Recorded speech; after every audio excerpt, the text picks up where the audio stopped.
Ainda o fenômeno mediúnico, agora o nosso maior Filomeno de Miranda, que é essa simpatia que está aí, o querido Manuel Filomeno de Miranda. O processo de comunicação, ele aumentando ainda mais a ideia, né? Aprofundando. Dá-se somente através da identificação do espírito com o médium. Perispírito a perispírito. Porque o do espírito comunicante também está se expandindo para entrar na aura, vamos dizer assim, do encarnado. E a partir daí eles começam a comunicação, cujas propriedades de expansibilidade, entre outras, permitem a captação do pensamento, das sensações e das emoções, que se transmite de uma para outra mente através do veículo sutil. E aí a gente pensa, mas então a comunicação é um processo realmente rico de aspectos variáveis, e também de acordo com a evolução do espírito e com o médium, porque cada médium é um médium, diferente do outro, cada um é cada um, e cada um tem uma captação mais rápida ou menos rápida, mais profunda ou menos profunda, mais confusa ou menos confusa, porque às vezes o médium capta tudo confuso, ele não consegue uma linha de raciocínio, porque a mente dele tem alguma confusão também, que não consegue distinguir, que não consegue, que é também característica e peculiaridade da mediunidade dessa criatura. Não é? Então existem N variáveis, que é exatamente isso tudo que nós estamos aqui mostrando. E para encerrar essa parte do transe, Leon Denis diz assim, que na hora quando acontece o transe, quando começa esse deslocamento, os sentidos materiais, aos poucos, são substituídos pelos sentidos psíquicos, e estes aumentam quanto mais profundo é o transe e mais completo o desprendimento perispiritual. O transe apresenta diversas gradações. As variações de um mesmo tipo de mediunidade dependem do organismo do médium, das suas necessidades morais e espirituais e de seus compromissos. Isso está no livro do Invisível. Então vejamos a aula prática. Estamos numa reunião mediúnica, vários médiuns. Cada um tem um tipo de mediunidade. E cada um vai ter um transe, como ele diz aqui, menos profundo, mais profundo. Então não adianta querer, por exemplo, modificar isso, pode às vezes melhorar com o trabalho e a experiência da própria criatura ao longo de anos, ao longo de estudo, ao longo de dedicação, tudo isso ajuda. Mas aquela especificidade mediúnica é própria de cada um. Não adianta uma pessoa, por exemplo, querer, eu queria ser como Chico Xavier, escrever muitos livros, mas está disposto a pagar o preço? Porque tem um preço, né? Não é assim também? Quem me deve escrever 400 livros. Ou então, queria ser como Divaldo, ficar voando de um continente para outro. Vai ver o que é bom isso, ficar no aeroporto para lá e para cá. Então, meus irmãos, às vezes, as pessoas... Tem gente que chega na casa espírita, no atendimento fraterno, e fala assim, me falaram que eu sou médium. Eu vim aqui para falar para a senhora que eu não quero ser médium. Eu não gosto disso, eu não quero ser. Queria saber se a senhora podia tirar isso de mim. Aí eu vou explicar para a pessoa que ninguém tira isso de ninguém. Agora, tem o outro lado. Eu queria ser médium. Será que a senhora podia me ajudar a ser médium? Então já é o outro lado. A pessoa quer ser. E aquele que já tem uma faculdade já assim, obsessiva, não quer. E quer que seja tirado. Né? Então, às vezes, a compreensão das criaturas é diferente, né? De acordo com a vida que ela leva. Às vezes pensa que ela vai ter que largar a vida toda para poder ser médium, essa coisa toda. Agora, existe uma prática, muitas vezes nas casas espíritas, que qualquer pessoa que chega, quem está atendendo fala assim, você é médium. E aí não tem nenhuma ideia de como que aquela pessoa pode dizer que é médium. Como diz Divaldo, está escrito aqui na testa, sou médium. Então, como que a gente pode saber se conversando, se a pessoa não relatou nada, então você já vai dizer que você é médium? Com raríssimas exceções, quem diz isso vai acertar, né? Porque para realmente a pessoa trabalhar na mediunidade e que a mediunidade esteja surgindo, eclodindo, florescendo, começando, é preciso um conjunto de situações. Não é só chegar e falar assim, eu vejo espírito, então eu quero ir para a reunião mediúnica. Vai pôr essa pessoa na reunião mediúnica, vai atrapalhar a reunião. Então a primeira coisa que não se deve fazer é pôr na reunião mediúnica. Aí chega a pessoa, ouve vozes, vai para a reunião mediúnica. Ela pode ser esquizofrênica, teve ser bipolar, qualquer coisa, ou está ouvindo vozes, não quer dizer que sejam vozes dos espíritos, porque a própria esquizofrenia tem os aspectos próprios, característicos dessa própria patologia, dessa própria enfermidade. Então não é assim, eu vejo espíritos, eu ouço espíritos que você vai colocar a pessoa para a reunião mediúnica. E primeiro porque essas pessoas nem espíritas são, mas muitas vezes as pessoas colocam, porque você precisa ir para a reunião mediúnica. A criatura chega e fala, eu caio no chão, o espírito me joga no chão, e que não sei o que, vai cair no meu mediúnico.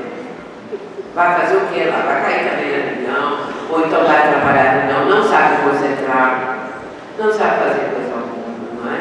Então não tem noção da importância.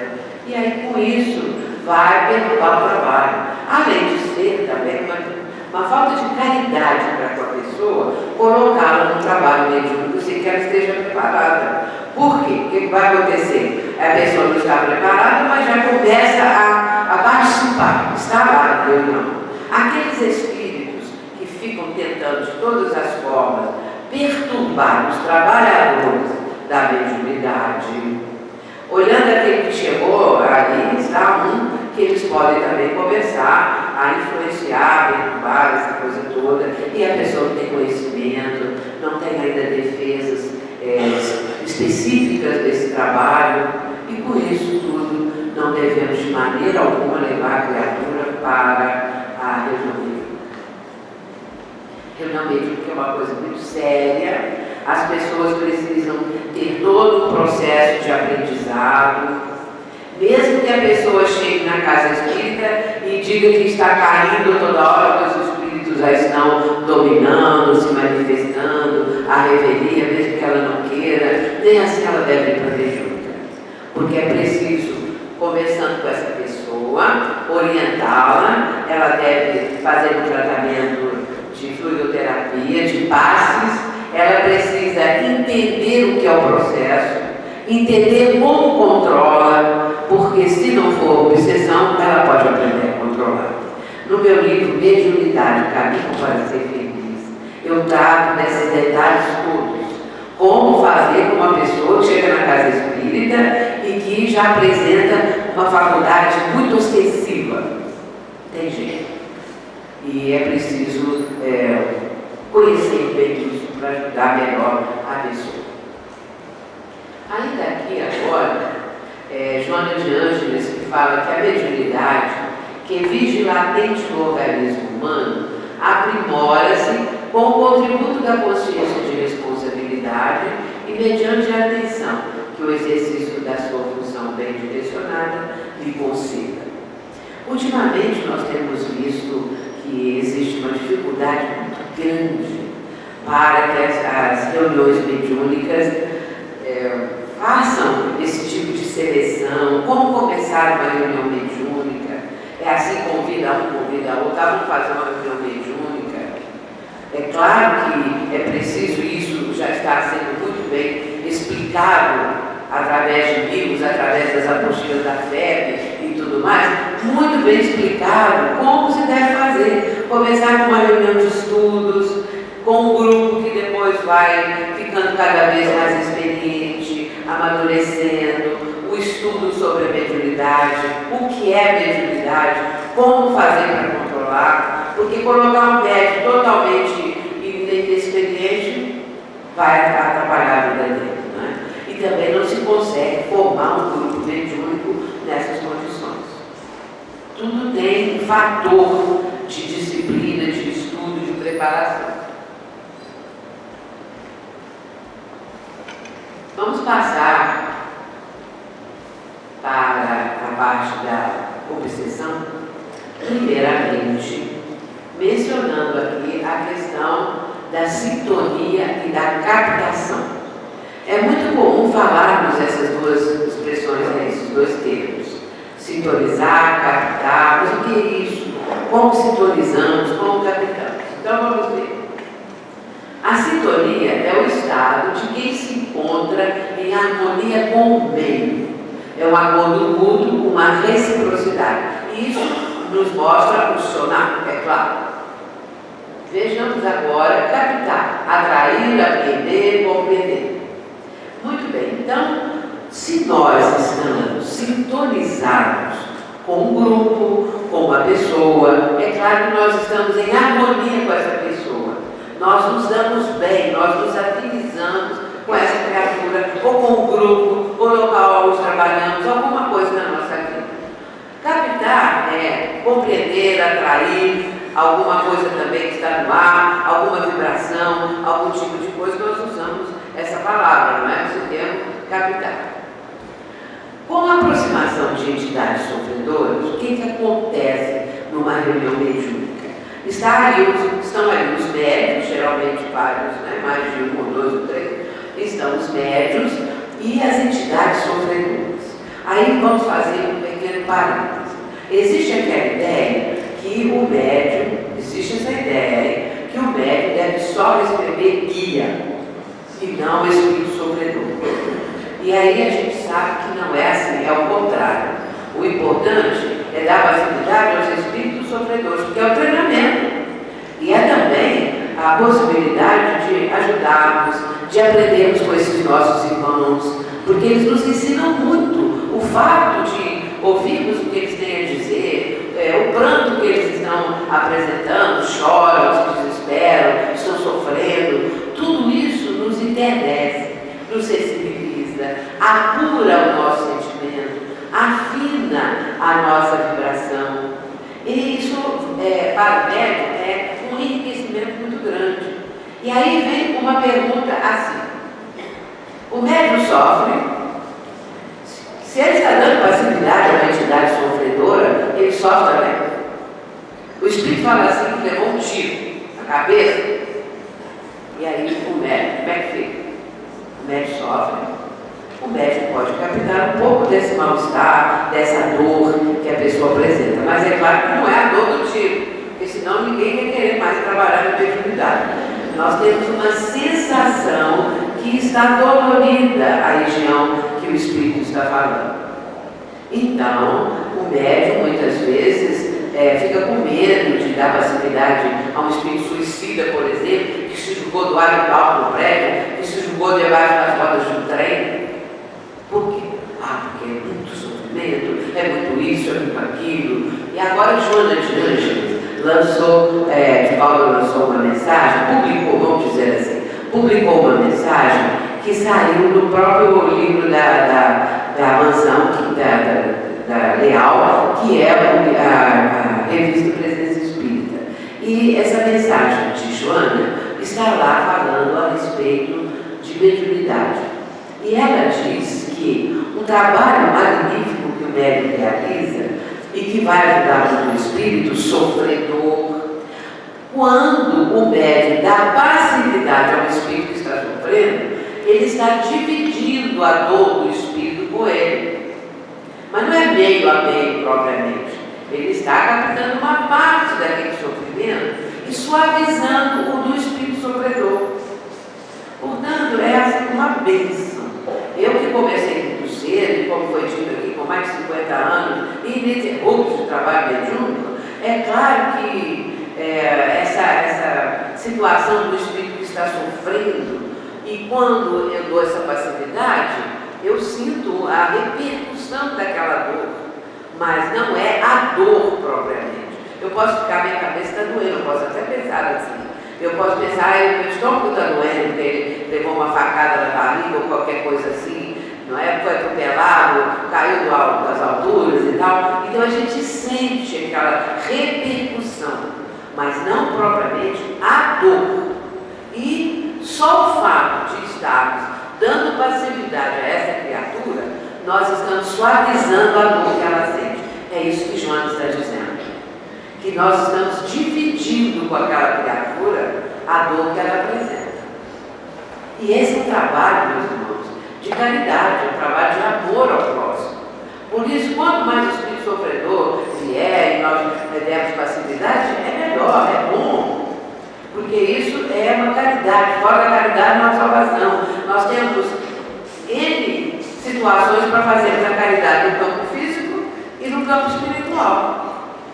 E essa caridade que é feita através de manifestações mediúnicas, de trabalhos mediúnicos, ela vai também nos sensibilizando para termos maior sensibilidade com os encarnados. Nós vamos ficando mais sensíveis, com mais compaixão, com mais compreensão, com mais entendimento, porque nós estamos nos preparando para a reunião mediúnica. Agora, eu já ouvi pessoa falar assim, por exemplo, hoje é dia da reunião mediúnica, então hoje eu vou amar ao próximo. Hoje eu vou lembrar de Jesus. Não adianta amar ao próximo só dia da reunião mediúnica. Eu sou médico, e aí a pessoa pensa que é só naquele dia. Ela é médica a vida toda. Ela é médica quando ela sai dali. Não é que ela vai para casa, que ela vai para o trabalho, que ela vai dormir. Tudo que ela for fazer, ela é médica. Tem outro jeito. Agora, é claro que ela vai ficar recebendo espírito. E nem ficar também o tempo todo, sou médico, captando espírito, não é assim. Mas é dentro de uma responsabilidade que a pessoa deve procurar ter uma vida mais equilibrada, porque ela pode ser convocada durante o sono para trabalhos outros de ajuda às criaturas necessitadas, encarnadas e desencarnadas, e assim por diante. E isso é muito bom, porque ensina a pessoa a se equilibrar, mas se é que ela quer ser um trabalhador do Cristo nessa área. Se ela quiser, ela vai entrar num processo de mais equilíbrio, de mais disciplina, de mais controle, o que é muito bom, o que é muito positivo. Se bebe, se usa qualquer tipo de coisa, ela vai dar um jeito de diminuir, até de deixar, para que ela possa, então, estar sempre preparada para esse tipo de coisa. Agora, isso é ruim? Não, isso é bom. Porque o povo, de maneira geral, vamos olhar lá fora. O povo é assim. Tem um almoço espírita. Então, esse almoço espírita não tem bebida. Ah, mas eu vou levar de casa. Que a pessoa não sabe almoçar sem ter uma bebida, né? Ou então, se vai para um evento qualquer, para ficar alegre tem que beber. Não consegue ficar alegre naturalmente. Coisa esquisita, né? Então, é preciso entender isso, né? Aí a gente vê essa coisa de começa com um copo aqui, outro copo ali, daí a pouco está dependente, né? O que é muito sério e muito prejudicial para a pessoa. Portanto, o sofrimento do médium, não é desse jeito que às vezes as pessoas pensam. Há muitos anos, uma pessoa que é muito minha amiga, e que agora, naquela época, ela estava começando, ela já estava com a mediunidade bem aflorada, mas só que ela tinha medo de receber espírito. Ela achava que ela ia sumir, assim que a consciência ia sumir e não voltava mais. Eu falei com ela, não, minha filha, você vai voltar assim, não precisa ficar preocupada não, porque não está na sua hora não. E aí mas não foi brincadeira, aí fui incentivando, depois ela começou o trabalho mediúnico e hoje, quase 50 anos depois, ela faz palestra também, mora há muitos anos no Rio de Janeiro. Então ela agora, esse mês passado, ela foi fazer uma palestra lá na nossa casa espírita. E ela falou de público, que agradecia muito a Sueli, porque a Sueli tirou dela o medo de dar facilidade aos espíritos, conseguir orientá-la, esclarecê-la, e através do estudo e tudo mais, ela teve coragem e começou o trabalho mediúnico, no qual ela também está até os dias atuais. Então veja que é até uma coisa bem simples, né? Aquele medo de subir, de não voltar mais, esse tipo de coisa assim, é um estudo e também a criatura sentindo que tem proteção da casa, da equipe espiritual. Por isso é importante que a casa espírita em que a pessoa está trabalhando seja uma casa séria, seja uma casa onde ela esteja fundamentada nos princípios da doutrina espírita do Evangelho de Jesus. E aí essas coisas todas e o médico vai se sentir muito bem. Pontos básicos, que é o envolvimento fluídico. O médium sente as influências do espírito, captando seu teor vibratório, que é chamado de afinização fluídica. Existem aqueles médiuns que não sentem muito essa afinização fluídica. Por exemplo, eles não sentem assim um mal-estar que o espírito diz que está sentindo. Eles ficam mais no campo só da mente, dos pensamentos. E às vezes eu ouço o médico falar assim: eu queria ser mais sensível, mais sensitivo, mas é um tipo de mediunidade que ele apresenta.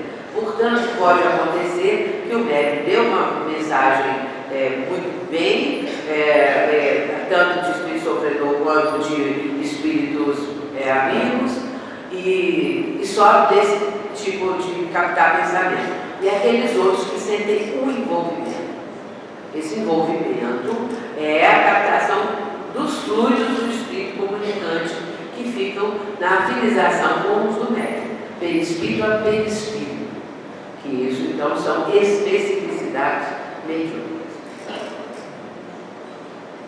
A sintonia mental, já falamos, é o pensamento comunicante do médium que estão na mesma frequência vibratória.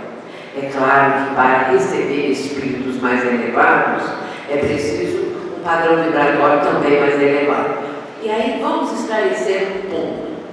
Médium que está começando não recebe doutor Bezerra. Precisa aprender isso. Porque o médium acha que desde o primeiro momento escreveu lá umas coisas qualquer, doutor Bezerra. Não é doutor Bezerra. Pode ser um amigo espiritual, pode ser um parente, qualquer coisa. Menos doutor Bezerra. Por quê? Kardec diz isso no livro dos médiuns, que quem está começando, existem os chamados espíritos de ofício, que vêm desenvolver o médium. Porque o cirurgião, ele não vem aplicar vacina e injeção nos ambulatórios, ele é um cirurgião. Um sábio não vai ensinar uma criança o beabá, o alfabeto, cada um na sua área. Então, doutor Bezerra não vem treinar médico, não. Ele é doutor Bezerra, é outra coisa. Não vem Joana, não vem Emmanuel, não vem André Luiz, não vem treinar médico. Agora, às vezes, o médico recebe uma mensagem e sente muito bem naquele envolvimento que tem ali no espírito, e ele se sente bem, e ele adora o doutor Bezerra, ele devota o doutor Bezerra. Então ele fala assim: é doutor Bezerra, e põe lá, Bezerra de novo. É uma captação errada. Ele não sabe identificar que ele está no começo.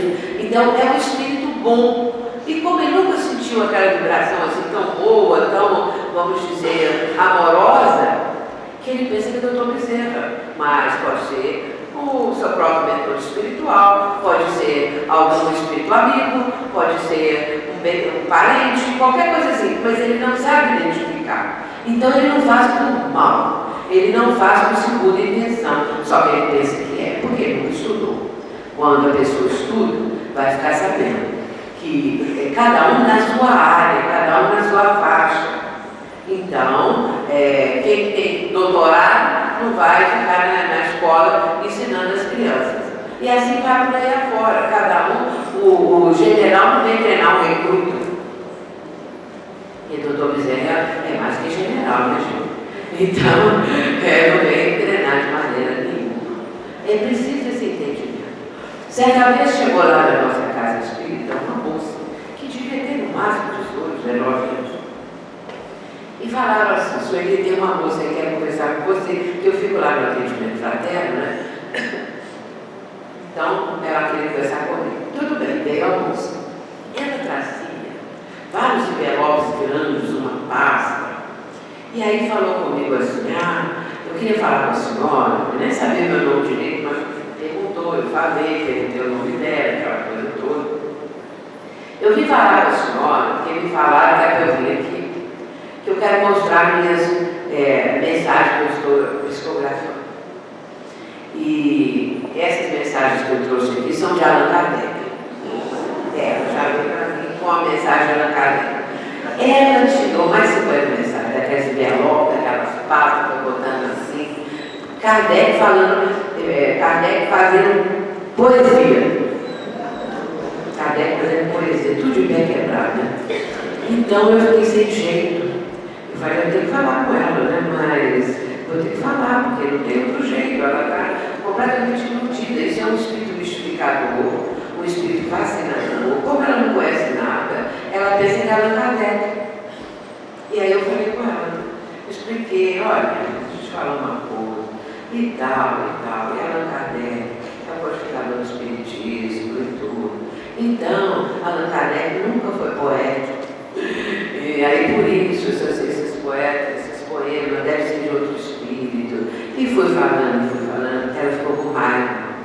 Ela juntou aquilo tudo de uma maneira bem grosseira, assim, pegou aquilo tudo, juntou e falou, tá bem, já entendi. Falou qualquer coisa assim, virou as costas e foi embora. Falei, vai com Deus. Falei com ela foi embora. Ela não aceitou, não sei para onde que foi, o que aconteceu. Não é? Então, você tem que falar, vou deixar ela na ilusão que ela recebe Allan Kardec. Tem que esclarecer. Eu fiz com o máximo de carinho que eu podia. Fiquei mesmo assim, muito sensibilizada com ela ser tão jovenzinha e estar assim com aquela ideia que Kardec faz poesia. Algumas assim que você nem entende o que é, né? O que está querendo dizer. Ela é completamente fascinada pelo espírito. Portanto, o médium que está começando, ele pode passar por isso. Os espíritos fascinadores, os espíritos que querem mostrar uma coisa que eles não são, e isso é bem difícil. Aí estão o quê? Os inconvenientes e perigos da mediunidade, que eu mencionei no início. E é preciso que, quando estudemos o livro do médium, estudemos também esse capítulo. Uma criança, por exemplo, que apresentar indícios de mediunidade, não deve ser levada para uma reunião mediúnica jamais. Mas tem uma corrente aí do meio espírita que acha que sim. E aí é o inconveniente e o perigo, porque é uma sobreexcitação da mente infantil. E que não é hora para isso, não é conveniente. E mesmo que a criança apresente indícios de mediunidade muito fortes, muito intensos, não é para desenvolver, não é de maneira alguma. Eu escrevi também um livro sobre isso, né? Mediunidade e obsessão em criança, para mostrar como que os pais devem proceder, os responsáveis pela criança, quando ela apresentar esse tipo de indício. Nós já vamos fazer o nosso intervalo, porque depois agora vamos entrar realmente no processo obsessivo, que nós estamos falando de mediunidade e obsessão. E vamos fazer o nosso intervalo, que já é quase 4h30, no meu aqui são 4h25, e então daqui a pouco a gente volta quando for 10 para 5. Nós vamos abrir para perguntas depois desse módulo que eu vou apresentar agora. As perguntas devem ser relacionadas com este tema: mediunidade, obsessão, reunião mediúnica, não outros temas, porque não teríamos tempo, não é? Então vamos ficar neste que nós estamos apresentando. As perguntas por escrito, por favor. Segundo Allan Kardec, aquela definição que já conhecemos, na obsessão, o espírito atua exteriormente com a ajuda do seu perispírito, que ele identifica com o encarnado, ficando este, afinal, enlaçado por uma como teia e constrangido a proceder contra a sua vontade. Por quê? O envolvimento fluídico. Muitas vezes o espírito chega na reunião, o espírito que quer fazer algum tipo de confusão, dar burro na mesa, né? Fazer qualquer coisa desse sentido, ou então também, exteriorizando muito ódio, ele pode chegar e falar assim: é assim que vocês tratam a gente? Vocês me amarraram, me amordaçaram. Amarraram? Amordaçaram? Não, claro que não. É a impressão. Porque é a diferença fluídica, vibratória, daquilo que o espírito vivencia e o ambiente da reunião. Portanto, ele sente que ele está como que amarrado, às vezes até amordaçado, mas ele não passou por isso. Os benfeitores não amarraram nem o amordaçaram. ninguém. Tanto é que daí a pouco ele consegue falar e já vai queixar disso. Mas é pela diferença de padrão vibratório que ele pensa que estava amarrado e que estava amordaçado. No caso, no processo obsessivo, o encarnado, aquele que é a vítima da obsessão, ele fica com o envolvimento fluídico também. E muitas vezes ele apresenta aspectos de enfermidades. De também, vamos dizer, ele começa a ter um dispêndio de energia, porque as suas energias estão sendo roubadas, vamos dizer assim, por esses espíritos obsessores ou pelo espírito obsessor, e ele se enfraquece, se sente enfraquecido. Gênesis capítulo 14, 47. Mediunidade e obsessão. A obsessão é um dos maiores obstáculos na prática mediúnica. Toda comunicação transmitida por um médium obsidiado é de origem suspeita e não merece confiança. Quem fala isso é Kardec, não é só ele não. Sim, está lá no capítulo 29 de O Livro dos Médiuns. Continuando, o perigo existe, aliás, aqui no capítulo 23, ele vai falar de novo lá no 29. O perigo existe no orgulho do médium de se julgar instrumento exclusivo de espíritos superiores e na fascinação, que não lhe permite compreender as tolices de que são intérpretes. Eu trouxe especialmente esses trechos em que Kardec está abordando essa situação, porque nós estamos vivendo no movimento espírita, um momento muito complicado, onde estão muitas mensagens circulando pela internet, que são apócrifas, que são de espíritos mistificadores e que são de médiuns fascinados. Portanto, nós precisamos ter muito cuidado. Capítulo 23, item 242 e 44. Como a Kardec está dizendo aqui, que isso é um dos maiores obstáculos na prática mediúnica. Porque o médium, muitas vezes, se sente detentor de uma missão, que ele tem uma missão especialíssima, que ele não é taluca e nem o guia dele, porque o guia fascinador, ele convence o médium de que ambos são completamente perfeitos e que não erram jamais. Portanto, ele começa a fazer com que o médium se sinta orgulhoso, vaidoso, não aceita qualquer tipo de orientação, de observação, fala que as pessoas o estão perseguindo. Isso é muito comum, não é? Então vejamos o que Kardec vai falar ainda mais. Quando surgir uma opinião nova no meio espírita, nós temos que ter muito cuidado. Por pouco vos pareça duvidosa, fazei-a passar pelo crisol da razão, ou seja, por um teste, não é? E da lógica, por uma compreensão profunda daquilo que está sendo apresentado. E rejeitar desassomradamente o que a razão e o bom senso reprovarem. Muitas vezes, as pessoas que entendem melhor, que já têm uma visão, que já têm estudo, experiência, amadurecimento, ficam um pouco assim tímidas ou sem jeito de falar, porque pensam assim, é falta de caridade, aonde está a caridade, mas aonde está também a caridade para com os outros que estão aprendendo e que quando deixamos passar qualquer tipo de mensagem, de opinião, de qualquer coisa que seja antidoutrinária, que seja contrária aos fundamentos da doutrina espírita, que cause confusão no meio espírita, nós deixamos de falar e aí estamos faltando com a caridade com os demais que vão aceitando, porque não tem ainda uma compreensão, um estudo, uma vivência que possa defendê-los ou até mesmo mostrar-lhes o erro dessa pessoa, não é? Kardec recomenda, quando houver dúvida, buscar o parecer da maioria e tomar por guia a opinião desta. Isso está no Evangelho segundo o Espiritismo, na introdução 2. É claro que nem sempre a pessoa tem um cabedal de conhecimentos que possa fazer com que ela entenda aquilo que está sendo apresentado. Ela pode ficar em dúvida: será que é bom, será que não é, será que é prejudicial, o que será afinal de contas? Portanto, Kardec recomenda verificar o parecer da maioria. A maioria do movimento espírita rejeita, aí sim, e tomar por guia a opinião desta.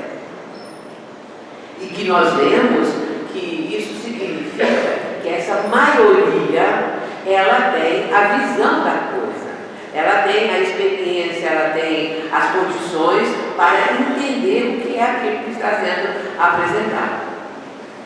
Melhor, aí vem aquela célebre frase: é repetir 10 verdades do que admitir uma única falsidade, uma só teoria errônea. Às vezes as pessoas pensam que é 9 verdades. Eu já ouvi pessoa falar 99 verdades. E uma vez eu ouvi uma pessoa falar 999 verdades. Então, multiplicou muitas vezes, né? Então, é preferível recusar 999 verdades. E então, na realidade, o texto é esse aí, 10 verdades. Por que é preferível recusar uma verdade ou 10 verdades? Por quê? Porque a verdade não fica o tempo todo oculta. Mais adiante ela se impõe. O que é verdade se impõe. Vem à tona, vem à vista. Agora, quando uma pessoa aceita uma falsidade, uma teoria que é prejudicial, depois para ficar livre dela é muito difícil. Ainda mais se ela colocar isso na sua casa espírita, como prática, como aprendizado, como qualquer coisa. Depois, quando ela cai em si, ou que ela fica sabendo a realidade daquilo, fica muito difícil para tirar. Por isso é preferível nós termos muito critério, muito cuidado, para não errarmos, né? Quero chegar um pouquinho para trás.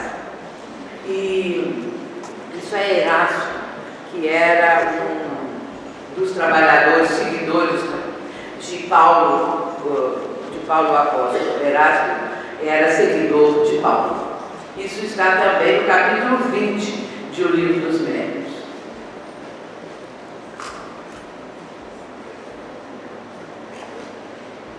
Para que nós tenhamos maior segurança, vamos ouvir, vamos pensar no conceito do Espírito de Verdade, quando ele diz assim: estudai, comparai e aprofundai. 3 verbos imperativos: estudai, comparai e aprofundai. Incessantemente vos dizemos que o conhecimento da verdade, só a esse preço se obtém. Isso está lá no capítulo 27 de O Livro dos Médiuns, no item 301. Muitas vezes, nessa prática mediúnica, no movimento espírita, nós nos defrontamos com situações duvidosas, nos defrontamos com mensagens que hoje em dia é muito fácil, a internet, é muito fácil criar um grande problema através de se colocar na internet textos apócrifos, textos, inclusive, bastante, vamos dizer, ofensivos a uma determinada pessoa já desencarnada. E isso tem acontecido. Portanto, é difícil uma pessoa inexperiente, lendo aquilo, entender que é mistificação. Acha que é verdade. E leva para adiante, e propaga.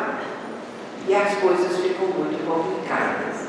Portanto, é preciso ter cuidado. Existem aqueles que querem atualizar o Livro dos Médiuns e atualizar a codificação toda, o Livro dos Espíritos e tudo mais. E, no caso, olha que ideia impossível de concebermos. Porque a obra do autor é sagrada, ninguém deve mudar uma vírgula. Nós podemos escrever um comentário de alguma coisa, desdobrando, aumentando alguma coisa, mas jamais mudar o texto original. E quanto mais mudar o texto de Allan Kardec. No Livro dos Espíritos, que já foi muitas vezes mencionado aí no movimento espírita por pessoas que querem atualizar o livro A Gênese, o livro dos Espíritos. E quem vai se atrever a fazer uma coisa dessas? Quem tem um cabedal de conhecimento, quem é um missionário, quem recebeu essa incumbência quanto a Allan Kardec, como é que uma pessoa dessas vai tentar fazer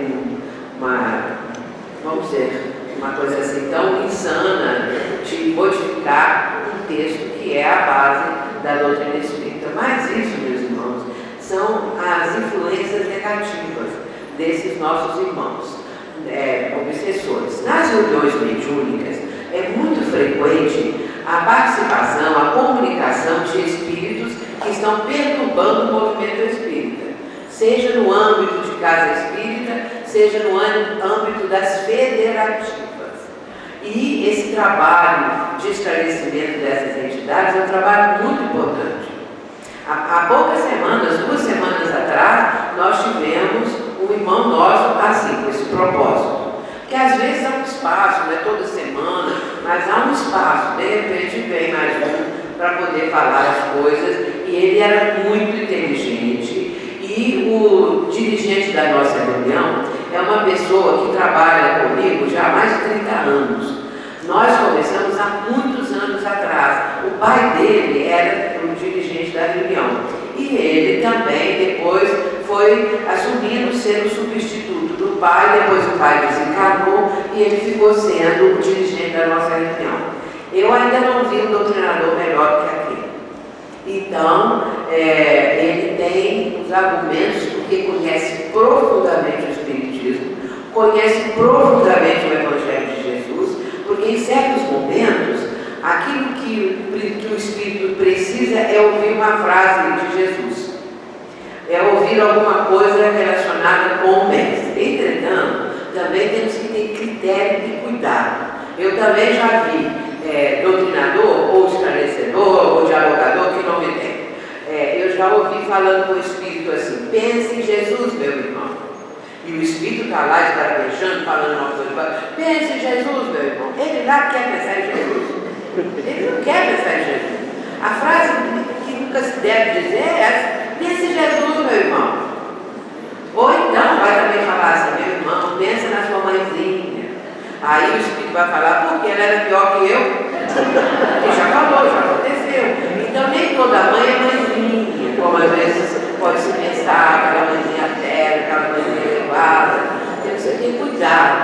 Não falar isso para o Espírito, mas falar assim: do seu lado tem algum ente querido. Aí é diferente. Ele pode falar: é meu pai, minha mãe, meu irmão, minha tia, qualquer pessoa, minha avó. Se ele falar minha mãe, tudo bem. Mas esses cuidados que o dialogador precisa ter, não é? E falar: pense em Jesus, meu irmão. Outra coisa: perdoa, meu irmão. Nunca fale isso. Porque o Espírito pode falar assim: você já perdoou? E você perdoou uma vez? Você perdoou uma vez? Porque o que ele não quer é perdoar. E nós sabemos perdoar para falar com o Espírito: perdoa, meu irmão. Aí o Espírito uma vez virou para o doutrinador e falou assim: eu queria ver se fosse você, se você perdoava. Sabe o que ele fez? Ele matou minha família, me matou, queimou a minha casa, tomou meus bens, comprou minha vida, fez isso, fez aquilo, falou todas as atrocidades possíveis de uma pessoa fazer conta. Eu queria ver se você perdoava. Aí o que o doutrinador falou: meu irmão, eu não sei o que faria. Eu não sei o que faria. Por quê? Nós não perdoamos uma palavra que alguém diz às vezes. Então ficamos com aquele ódio, com aquela raiva, com aquela ofensa, com aquele isso, com aquela aquilo, e agora nós vamos perdoar uma coisa daquela. Então não vamos falar para o Espírito: perdoa, meu irmão. Vamos falar para ele: imagine o seu sofrimento. Vamos ser, vamos dizer assim, solidários. Imagine o seu sofrimento. Mas você já pensou, meu irmão, se esse seu revirite, tudo que você está fazendo lhe vai trazer felicidade? Vai. Porque a hora que eu ver o que aconteceu com ele, a hora que eu consegui levá-lo a suicídio, a tudo, ele vai falando o que ele quer que aconteça com a pessoa, não é? Quando eu vou ficar muito feliz. Olha, meu irmão, quando isso acontecer, você será que vai ficar feliz ou vai querer ainda mais alguma coisa? Você já pensou aonde estão os seus entes queridos que foram vítimas dessa criatura? Eu não sei deles, sumiram. Eu não tenho contato com eles, eu não sei para onde eles foram. Isso é um gancho maior. Porque aí ele vai dizer o seguinte: por quê, meu irmão? Eles não estão nessa cobrança que você está. Eles não estão nesse processo de vingança. Você já pensou nisso? Aonde está a sua filha que passou por aquilo tudo? Aonde está a sua esposa que você disse que vocês viviam lá no Mar de Rosa, porque ele disse isso, né? A vida era o Mar de Rosa. Aonde estão aquelas pessoas? Eu não sei onde elas estão. Porque você não percebe essas pessoas. Você só vê o seu desafeto. Você só vê o seu inimigo. Você não vê seus entes queridos que se interessam por você, que se aproximam. Mas eles se aproximam de mim, é possível, eu nunca vi. Porque você só vê esse que você quer vingar, que você quer chegar nesse. Você já pensou que quanta felicidade seria se você encontrasse seus entes queridos? E o caminho é esse.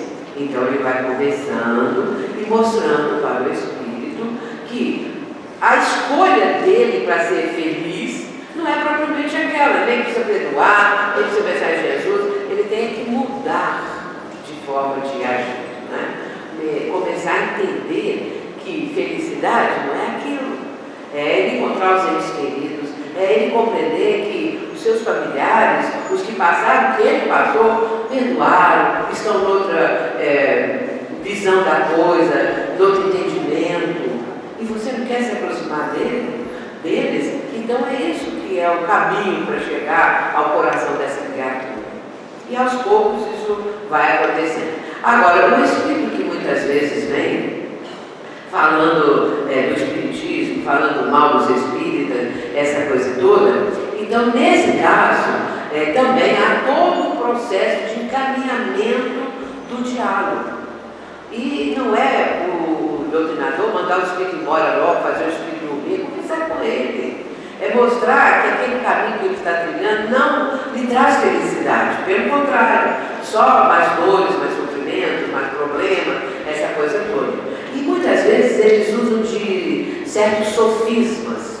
Uma vez, na nossa reunião, comunicou-se um espírito que veio mencionar umas palavras que foram ditas antes do início da reunião. Porque a equipe espiritual traz esses espíritos para ficarem no âmbito da reunião. E eles já estavam ali.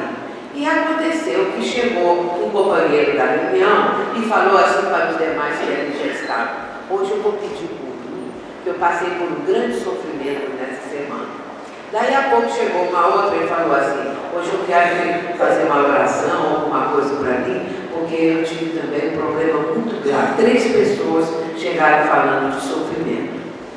Quando no meio da reunião veio um espírito que se comunicou dizendo assim: vocês espíritas não dizem que para evoluir é preciso sofrer? Vocês não dizem que sofrimento faz com que vocês possam evoluir? Por que estão se queixando? Eu ouvi aí pessoas queixando do sofrimento. Não deviam se queixar, porque se estão sofrendo, estão evoluindo. Por que agora estão queixando? E foi falando nessa tecla assim, de repente ele falou assim: agora vocês devem agradecer a todos nós, porque nós ajudamos os espíritas a sofrer. Então estamos ajudando vocês a evoluir. Olha o sofismo que ele apresentou. Então ele ajudava os espíritas a sofrer, nos ajudando a evoluir. Então que argumento também usar? De imediato, depois que ele falou bastante, aí o dialogador falou com ele assim: meu irmão, no Evangelho, Jesus falou dos escândalos.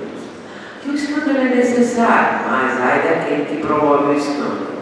E saiu por aí até chegar no ponto que ele queria, e acabou que o Espírito foi orientado. Muito bem, então, meus irmãos, é todo um trabalho para que nós consigamos alcançar o íntimo desses nossos irmãos. Não é por argumentos que sobreponham aos deles, não é? Não é mostrar mais erudição do que eles apresentam, não é ficar nervoso com eles, porque às vezes os espíritos fazem tudo para colocar o doutrinador nervoso, com queixas, com palavras, com respostas, com isso, com aquilo. Então é preciso ter muita paciência, muito cuidado, não é? Para que não venham a cair nesse propósito que é o que os espíritos desejam. Que o doutrinador se desequilibre, ou que fique em dúvida, que perca o argumento. Agora, aquilo que diz a apostila da fé é o seguinte: o estudo regular e sequencial da mediunidade é fundamental para a formação de trabalhadores conscientes, responsáveis, fraternos, capazes de exercer a atividade mediúnica com simplicidade, segurança, amor ao próximo e isenta de distorções, misticismo ou comportamentos exóticos à doutrina espírita. Portanto, é muito importante nós fazermos esse tipo de estudo, não é? Mantermos na casa espírita, para que as pessoas fiquem com mais condição de participar desse tipo de trabalho. Porque nossos irmãos que se comunicam, nós jamais podemos subestimá-los, seja na inteligência, seja no padrão vibratório, seja nos propósitos. Nós temos que entender que eles são inteligentíssimos e que vêm muitas vezes comandados, seus comandantes são muito mais ainda atrasados do que eles.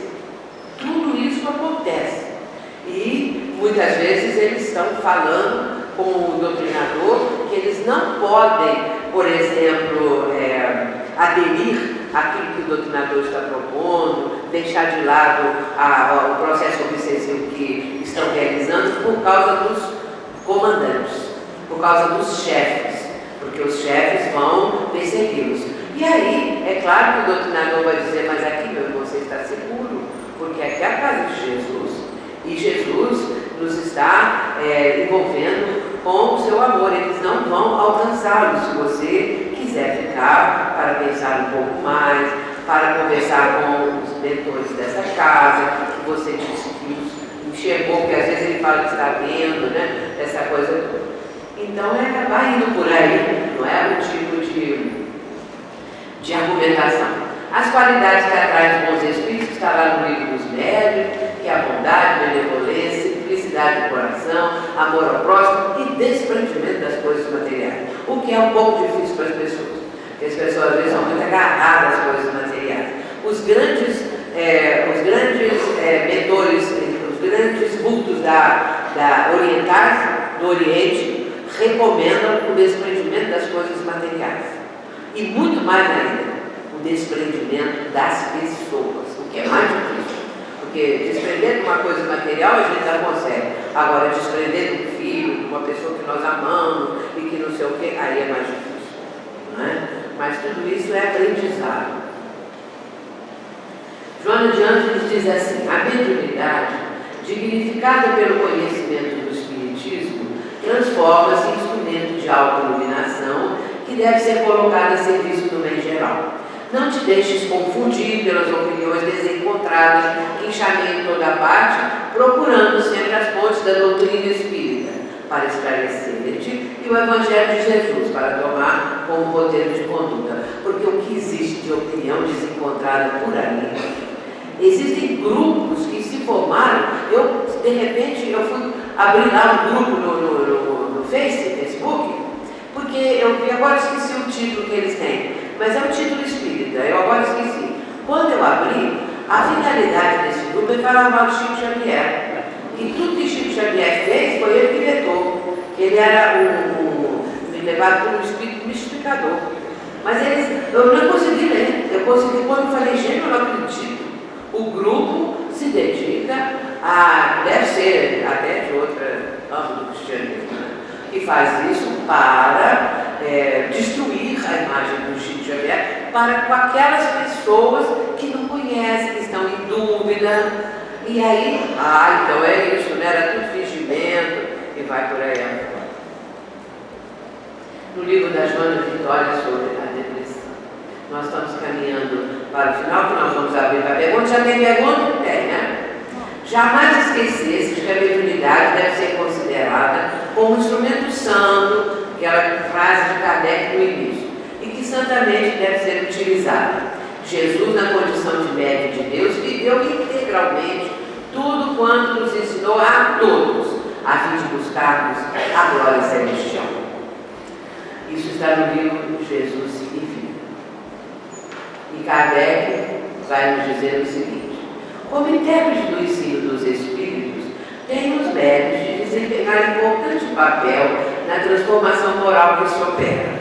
Os serviços que podem prestar guardam proporção com a boa diretriz que imprimam as suas faculdades, pois os que enveredam por mau caminho são mais nocivos do que úteis à causa do Espiritismo.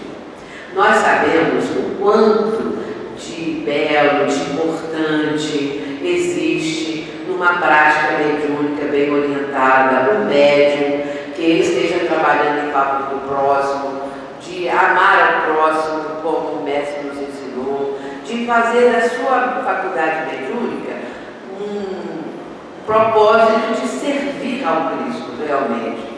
E Emmanuel tem uma frase na qual ele diz assim, está lá no livro dele, Seara dos Médiuns. Emmanuel fala assim: não é a mediunidade que te distingue, é aquilo que fazes dela. Claro.